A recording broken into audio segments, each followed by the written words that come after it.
കേരളത്തിലെ ആദ്യത്തെ cinema പ്രദർശനശാല, cinema theatre ഏതാണെന്ന് നിങ്ങൾക്കറിയാമോ? Thrissur Jose.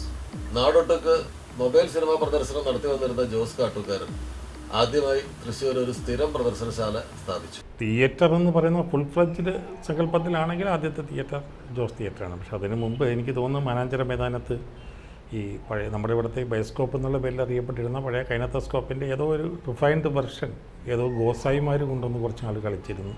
And they had come down to Thekkinkadu also എന്ന് ഞാൻ വായിച്ചിട്ടുണ്ട്. അവിടെ നിന്ന് ഇൻസ്പയർഡ് ആയിട്ടാണ് ഈ കാട്ടുകാരൻ വാറണി ജോസ് എന്ന് പറയുന്ന ആൾ ഈ ഒരു ടൂറിംഗ് ടാക്കീസ് എന്ന് പറയുന്ന സർക്കസ് ടെൻറ്റുകൾ പോലെ ഓരോ മൈതാനം, അത് കേരളത്തിലെ പല ഗ്രാമങ്ങളിലും കൊണ്ടുവരുന്ന അദ്ദേഹം അങ്ങനെ കളിച്ചിട്ടുണ്ട്. അങ്ങനെ അദ്ദേഹം അത് കളിച്ചുകൊണ്ടിരിക്കുന്ന സമയത്ത് ഇപ്പോൾ ജോസ് തിയേറ്റർ ഇരിക്കുന്ന സ്ഥലത്ത് പുള്ളി ഒരു തീപ്പെട്ടി കമ്പനി തുടങ്ങാൻ വേണ്ടി ഒരു ബേസ്മെൻ്റ് എല്ലാം കെട്ടിയിട്ടുണ്ടാക്കി. പക്ഷെ അപ്പോഴേക്കും പുള്ളിയുടെ ഈ ഒരു പല മേഖലകളിലുള്ള ഒരു പ്രോഗ്രസ് കണ്ട് അസൂയാലിക്കളായ ചിലർ that is highly dangerous because highly inflammable ആയിട്ടുള്ളൊരു പ്രൊട്ടക്ഷനാണ് അവിടെ നടക്കുന്നത്. The heart of the town it shall not be allowed എന്ന് പറഞ്ഞപ്പോൾ ഗവൺമെൻറ്റിൽ ഒബ്ജക്ഷൻ വന്നു. And he had to go away from the main city ഈ ഫയർ വർക്സിൻ്റെ സംഭവത്തിന്. അപ്പോൾ ആ സ്ഥലം വെറുതെ കിടന്നപ്പോൾ എന്നാൽ പിന്നെ എന്തിനാ തെക്കിൻകട് മൈതാനത്തിലൊരു ടെൻറ്റ്, ഇവിടെ നമുക്കൊരു ഷെഡ് കെട്ടിക്കളയാം. അങ്ങനെയാണ് ഒരു ഓലക്കൊട്ടകയായിട്ട് ജോസ് തിയേറ്റർ ആരംഭിക്കുന്നത്. തലസ്ഥാനത്ത് 1920-കൾ മുതൽ തന്നെ സിനിമാ പ്രദർശനശാലകൾ നിലവിൽ വന്നിരുന്നു. ആദ്യ മലയാള ചിത്രമായ വിഗതകുമാരൻ പ്രദർശിപ്പിച്ചത് തിരുവനന്തപുരം ക്യാപിറ്റോൾ തിയേറ്ററിലായിരുന്നു. 1920 ശേഷമാണ് ഈ തിയേറ്ററുകൾ, ടെൻറ്റ് തിയേറ്ററാണെല്ലാം. രാജരാജേശ്വരിയാണ് ആദ്യം വരുന്ന തിയേറ്റർ. അതിനെ പൊളിച്ചിട്ടാണ് ക്യാപിറ്റൽ തിയേറ്റർ ഉണ്ടാക്കുന്നത്. പിന്നെ ഒന്നുള്ളത് പോംപിഡോ എന്ന് പറയും, പാളയത്ത് ഡിജിറ്റാളിൻ്റെ സമീപമുള്ളതാണ്.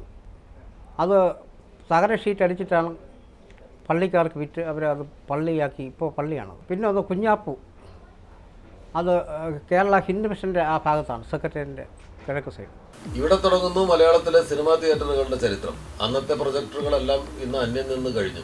എങ്കിലും അവയുടെ വികസിത രൂപങ്ങൾ മലയാള സിനിമാ തിയേറ്ററുകളെ ഇപ്പോഴും സജീവമാക്കും. ചലച്ചിത്രത്തെ പ്രേക്ഷകർ മുന്നിൽ പ്രദർശിപ്പിക്കുന്ന ഉപകരണത്തിന്റെ ആവിർഭാവം 1890-കളിലാണ്. 1890-കൾ മുതൽ 1900-ന്റെ ആദ്യ പാദം വരെ ലോകമാകമാനം ചിത്രപ്രദർശന ഉപകരണങ്ങൾ നിർമ്മിക്കപ്പെട്ടുകൊണ്ടിരുന്നു.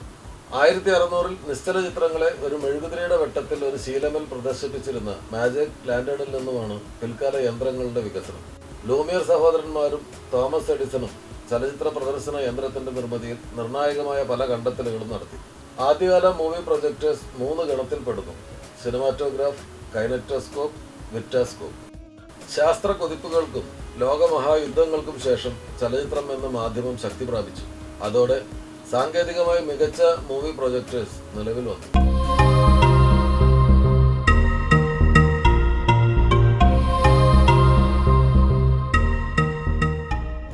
അർത്തുങ്കൽ പള്ളിയിൽ സിനിമ കാണരുത്, അത് ചെകുത്താൻ്റെ കളിയാണ് എന്ന് ഇടയലേഖനങ്ങൾ വികാരി അച്ഛന്മാർ വായിക്കുമായിരുന്നുവെന്ന് ചേലങ്ങാട് ഗോപാലകൃഷ്ണൻ എഴുതി ഞാൻ വായിച്ചിട്ടുണ്ട്.